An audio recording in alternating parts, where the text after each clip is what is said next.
Olá pessoal, sou o professor Cláudio Carneiro. Nós estamos aqui hoje na aula inaugural da pós-graduação em Direito Tributário. Estou tendo essa grande honra em coordenar essa pós-graduação e teremos aí grandes nomes do direito tributário e também do direito financeiro para participar com vocês. É um grande prazer estar aqui com vocês. E o início nós vamos hoje, é uma aula inaugural, né? Então vamos passar para vocês algumas coisas interessantes em termos de bibliografia, da metodologia, mas antes a gente sempre coloca a nossa apresentação pessoal para aqueles que não nos conhecem, passem então a nos conhecer, né? Eu sou advogado, especializado na área tributária e financeira, ex-procurador do município, pós-doutorando pela Universidade de Lisboa, doutor e mestre em Direito Tributário, sócio fundador do Carneiro Oliveira Advogados, membro da Comissão de Assuntos Tributários da OAB do Rio de Janeiro, do Instituto dos Advogados Brasileiros, da Escola da Magistratura do Rio de Janeiro, autor de várias obras jurídicas da editora Saraiva e também autor de artigos no Brasil e no exterior. E hoje, apesar de ser a aula inaugural, nós já vamos começar com a nossa matéria. E nós vamos começar pelo direito financeiro, porque o direito financeiro ele acaba sendo um pedaço de composição juntamente com o direito tributário. Então vamos lá ver a nossa ementa. Nós vamos falar da atividade financeira do Estado. Atividade financeira, aliás, nos últimos anos, a atividade financeira do Estado povoou as mídias brasileiras durante bastante tempo e ainda hoje temos grandes discussões sobre orçamento, lei orçamentária, burla da legislação, discussões sobre pedaladas fiscais, enfim, temas que são super importantes e muito atuais. Então nós vamos trabalhar aí a atividade financeira do Estado como um todo, o direito financeiro, a sua relação com o direito tributário, os conceitos, objetos, autonomia, a constituição financeira e aí finalmente a gente vai trabalhar despesa pública e aí nós vamos avançar sobre os elementos da atividade financeira do Estado. Ok, pessoal? Primeira coisa que as pessoas normalmente perguntam para a gente, Cláudio, como eu devo começar a estudar? Veja bem, nós estamos trabalhando então em pós-graduação. Significa que todos vocês, obviamente, já fizeram a graduação de vocês. E alguns estão se especializando na área tributária porque sempre gostaram e alguns estão migrando de uma área para outra ou escolhendo uma área de atuação.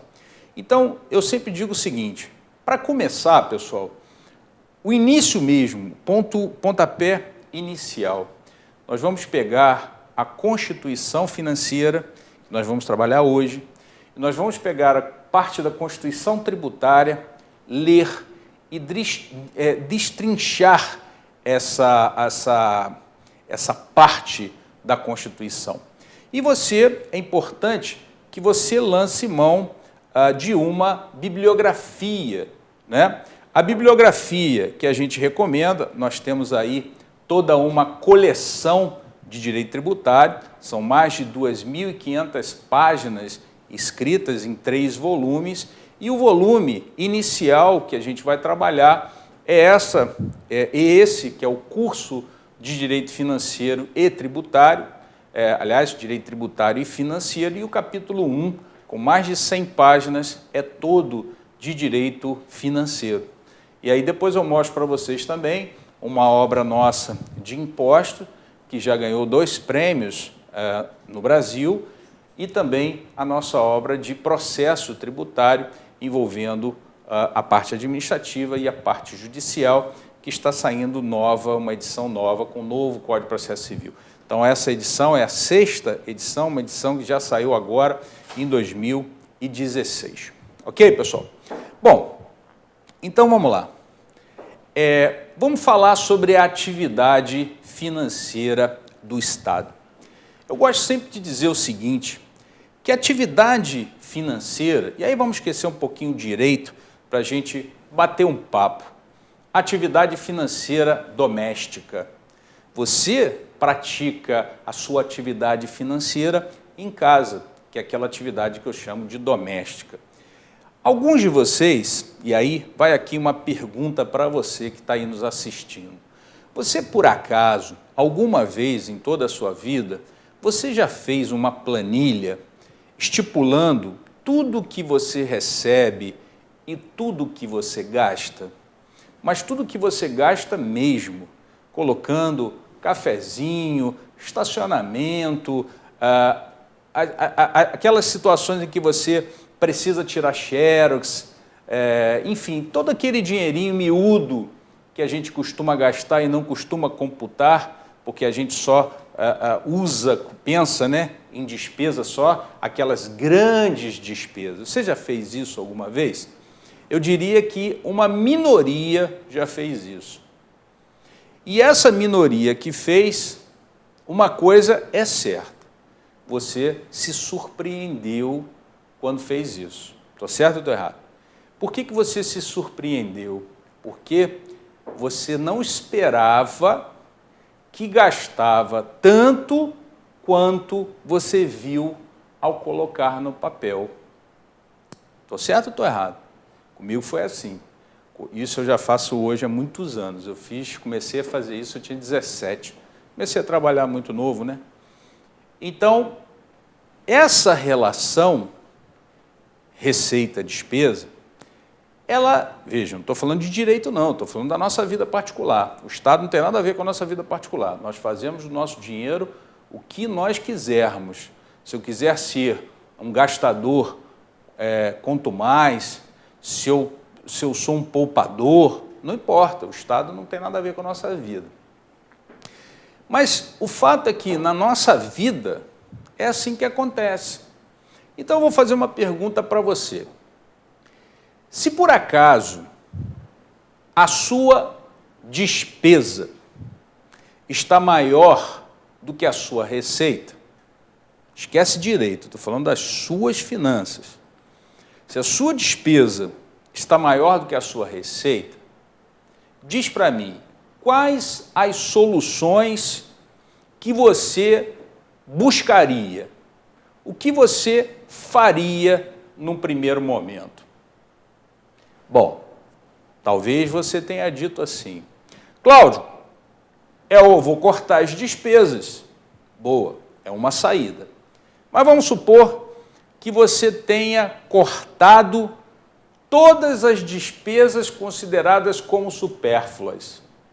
Academia, saídas finais de semana, gasolina, combustível, e agora você está com aquelas despesas que não tem mais como cortar. São aquelas despesas essenciais. Qual outra solução você me daria, então, se você já está nessa etapa? Aí alguém disse assim, né? Ah, Cláudio, eu aumento a minha receita. Olha, se fosse tão simples assim, a gente aumentar a nossa receita, tipo, arrumar mais um emprego, dobrar a nossa renda, o Brasil não estava em crise, né, pessoal? E nem o mundo estava em crise. Então, aumentar a receita não é uma situação tão simples, não. Então, vamos lá. Você buscou aumentar a sua receita, não conseguiu. Então, primeira opção, primeira solução, você cortou suas despesas, tudo que podia. Aí tentou aumentar a sua receita, não conseguiu. Então, você continua com a despesa maior que a receita. Qual a terceira solução que você me daria? Aí só tem uma, quer dizer, tem duas, mas o calote não conta, ok? O calote está fora. Só tem uma solução, o endividamento, que são os empréstimos, que, numa linguagem mais técnica, se chama obtenção de crédito. E muitas vezes, pessoal, você obtém crédito e nem se dá conta disso. Eu vou te dar 2 exemplos corriqueiros na nossa vida e que as pessoas não se dão conta. Ou, às vezes, quando se dão conta, a dívida já é grande. Por isso, pessoal, o segundo maior fator que afeta a população brasileira é o endividamento. Aliás, não é só o endividamento da população, não. O endividamento do Estado também. O endividamento do ente federativo também. O endividamento do município, o endividamento do Estado, a ponto do Estado estar em condições, entre aspas, de falência. Então, vou te dar 2 exemplos comuns e corriqueiros. Utilização do cartão de crédito. Segundo, utilização do limite do cheque especial. Você está obtendo crédito e nem está percebendo. O do cartão é pior, porque o cartão é uma bola de neve. Aí muitas vezes a pessoa vai lá, vai no gerente, aumenta o limite aí, por favor, do meu cartão de crédito. Aí vamos supor que a pessoa tenha 2.000, 3.000 reais, 5.000 reais de limite do cartão de crédito, e toda vez ela entra nesse limite, até chegar um ponto, pessoal, que ela acha que esses 3.000 reais já faz parte do salário dela. E quando, na verdade, é aí que a pessoa está entrando num grande buraco, que é o buraco do endividamento. Mas vejam, você vai me perguntar assim, Cláudio, da minha vida cuido eu faço do meu dinheiro o que eu quiser. Verdade, só estou dando exemplo. Se você está numa situação confortável, da sua receita ser maior que a despesa, ótimo, esse é o ideal. Mas se você está numa situação desconfortável, que é a despesa maior do que a receita, só consegue se resolver esse problema através do endividamento. E fazendo uma transposição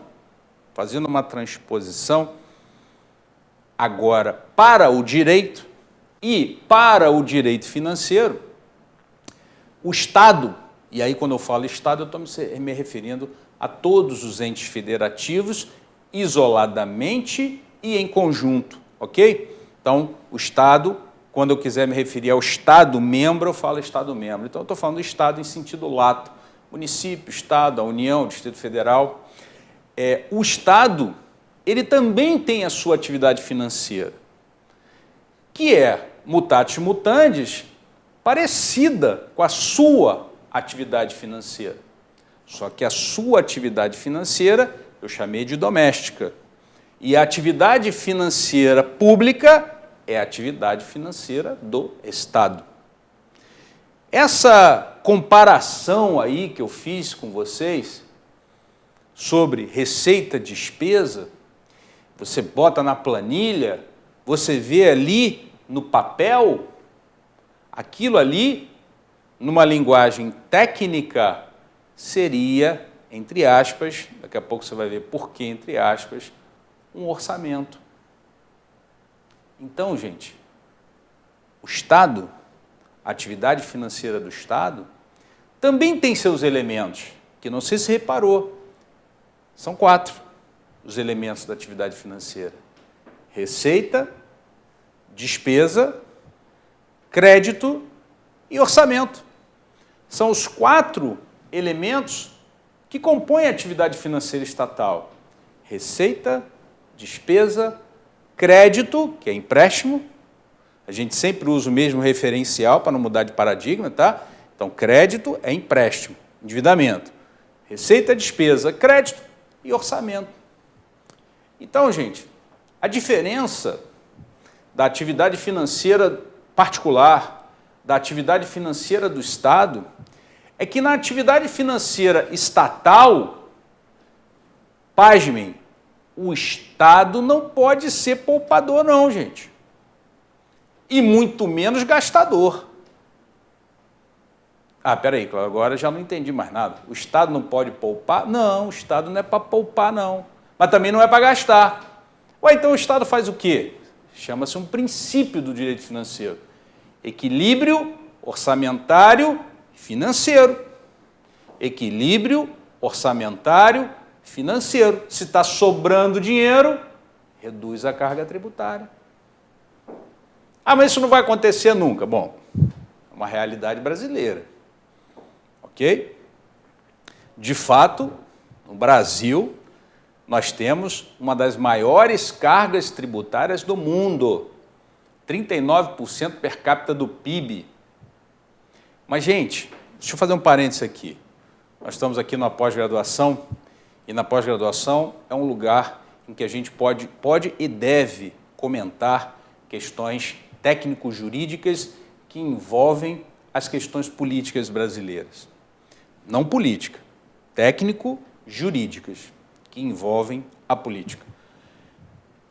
A população, e óbvio que eu faço parte da população, mas nós aqui somos profissionais da área do direito. Então, nós temos que nos abster de comentários que a população pode ter, mas o profissional do direito não pode ter. Basta fazer um paralelo. Nós não somos obrigados a falar o nome de uma bactéria corretamente, não somos obrigados a falar o nome de uma doença corretamente, e tampouco acertar os sintomas. Agora, se um médico faz isso, ele será criticado por não ter a competência suficiente. A mesma coisa acontece com o profissional do direito. A população pode falar certas coisas, nós não podemos. Então, quando a população fala, a carga tributária brasileira é muito alta, cerca de 39% per capita do PIB. Você sabia que tem países em que a carga tributária é 52%? Suécia, por exemplo. Você sabia que o imposto de renda no Brasil, pelo menos até hoje, tem previsão de aumentar? A alíquota máxima do imposto de renda no Brasil é 27,5%, enquanto que na Suécia é 52,8%. E eu tenho certeza absoluta que você disse aí, ou pensou, pô, o cara está querendo comparar o Brasil com a Suécia. Não, eu não estou comparando o Brasil com a Suécia. Estou comparando nominalmente o percentual da carga tributária existente no Brasil com o percentual da carga tributária existente na Suécia, por exemplo. Qual é a diferença? Aí é que a população tem razão. A diferença é que o Estado brasileiro não dá o retorno para a população em direitos fundamentais, saúde, educação, segurança, transporte, compatível com a carga tributária existente. Coisa que lá é diferente. Então, vejam, é diferente você criticar a carga tributária. Criticar a carga tributária, isoladamente falando, gente, não faz parte de um conteúdo jurídico substancial. Vou te dar outro exemplo. O Brasil é um país que tributa pesado o consumo. ICMS, IPI, a ponto de você, ao chegar no supermercado, olhar para o seu carrinho de compras e aí você vai lembrar de mim quando você for no supermercado, você vai lembrar de mim. Quando você olhar para o seu carrinho de compra no supermercado, se não fosse a carga tributária embutida, que o direito tributário chama de repercussão tributária, se não fosse a carga tributária embutida naqueles produtos, você levaria pelo mesmo valor 2 carrinhos de compra. Então, o Brasil é um país que tributa pesado o consumo, em detrimento do patrimônio e da renda. Basta você saber que alguns países tributam o imposto de transmissão, que aqui no Brasil, em média, o ITD ou ITCMD é 4% nos estados e, podendo ter variações, óbvio, né? Pode chegar até 8% com a resolução número 2 do Senado, de 92. ITBI também é a mesma coisa no âmbito do município, 2%. Enquanto que alguns países, este imposto respectivo é 40%. 40%. Mas não tem uma tributação pesada sobre o consumo. O problema é que quando se tributa o consumo, gente, é uma tributação que não é muito justa. Vou te dizer por quê. Se você pega um cafezinho, estou falando café expresso, chique, cheio de glamour, não, cafezinho, que cafezinho que todo mundo bebe, que custa aí, em média, R$ 1,50, R$ 2, por aí. R$ 1,50, vamos pegar R$ 1,50. Daquele R$ 1,50, tem ali dentro embutido tributação. Só que o percentual de tributo embutido num cafezinho que custa R$ 1,50 não é proporcionalmente ao salário de quem bebe aquele café compatível e proporcional. Porque quem ganha salário mínimo vai pagar a mesma coisa do que quem ganha R$ 50 mil por mês, do que quem ganha R$ 100 mil por mês. Por quê? Porque o cafezinho é o mesmo preço para todo mundo. A tributação está ali dentro do café. E não vale você dizer que rico não bebe aquele café. Ué, pode beber, qual é o problema? O problema que eu quero mostrar para vocês, gente, é que se metade daquele valor é de tributo, aquele percentual representa muito mais em termos percentuais nominais para quem ganha um salário mínimo do que para quem ganha 50. Enquanto que uma tributação sobre patrimônio, quem tem mais patrimônio paga mais, quem tem mais renda paga mais do que quem tem menos. O que é isso no campo do direito tributário? Você que é da área, princípio da capacidade contributiva. Por isso que o professor Ricardo Lobo Torres já dizia, na década de 80, que todo país que tributa pesado o consumo é um país que promove a injustiça fiscal. Por quê? Porque não respeita a essência do princípio da capacidade contributiva. E o que isso tem a ver com a atividade financeira do Estado?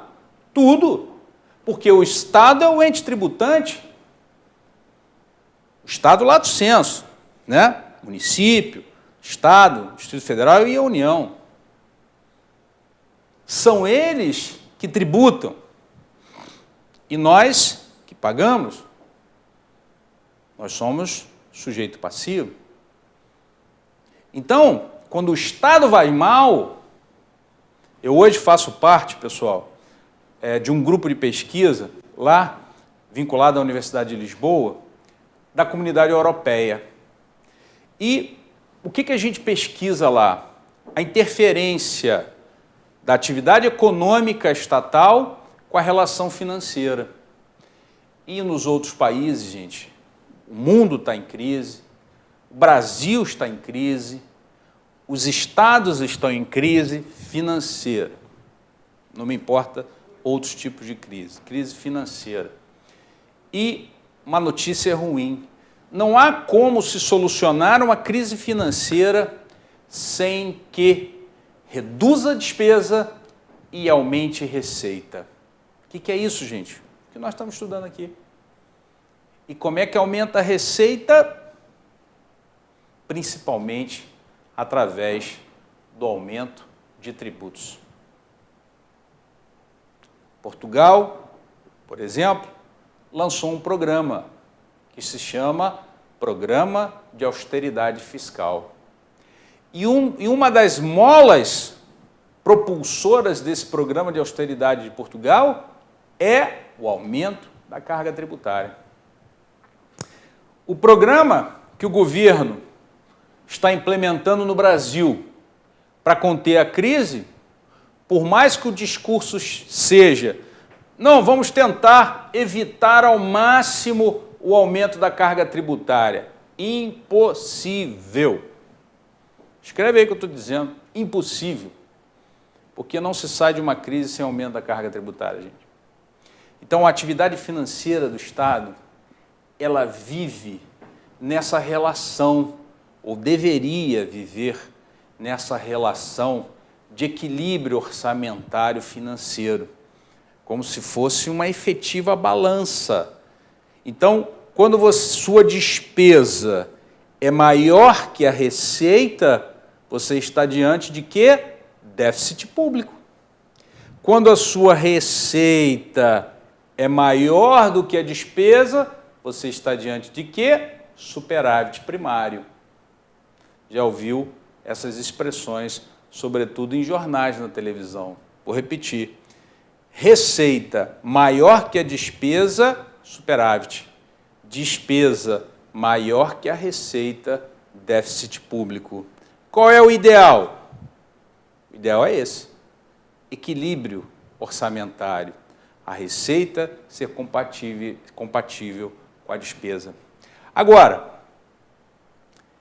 Cláudio, essa despesa que você está falando, como assim? Você está querendo dizer o quê? Ó, saúde, remuneração dos médicos, remédio, educação, professores, segurança, transporte, infraestrutura, saneamento básico, e aí poderia falar horas aqui para vocês de tudo aquilo que é relativo à despesa pública.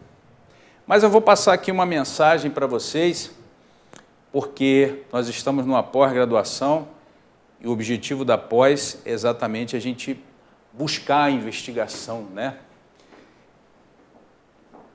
Será que, de fato, a atividade financeira do Estado, principalmente na busca da obtenção de receita, ela está relacionada à concretização dos direitos fundamentais que estão previstos na Constituição? Será que... Eu não tenho essa resposta. Aliás, há 8 anos que eu faço parte de um grupo de pesquisa que estuda a análise econômica do direito, que é muito interessante exatamente porque essas questões estão ali dentro das teorias da análise econômica do direito, no direito comparado e no direito brasileiro. Mas será que se o Brasil dobrasse a carga tributária, as coisas funcionariam? E aí, gente, nós temos uma propaganda de um biscoito, que eu não vou falar o nome, senão vira merchan, mas você vai saber de que biscoito eu estou falando. O biscoito é fresquinho porque vende mais ou vende mais porque é fresquinho? E é assim que funciona a relação tributária no Brasil, porque o governo diz que a sonegação, a tributação é alta porque a sonegação é alta. E a população diz que a sonegação é alta porque a tributação é alta. E a história é, quem está certo? E vou mais longe, quem garante que se a carga tributária diminuir, a sonegação diminui? E por outro lado, quem garante que se a sonegação diminuir, a carga tributária diminui também? Então, pessoal, por hora, nós vamos ficar com essa introdução na nossa aula inaugural, que eu estou tendo mais uma vez a honra de coordenar, nessa parceria da OAB do Rio de Janeiro com a Universidade Cândido Mendes. E o objetivo dessa aula inaugural foi exatamente trabalhar a atividade financeira do Estado.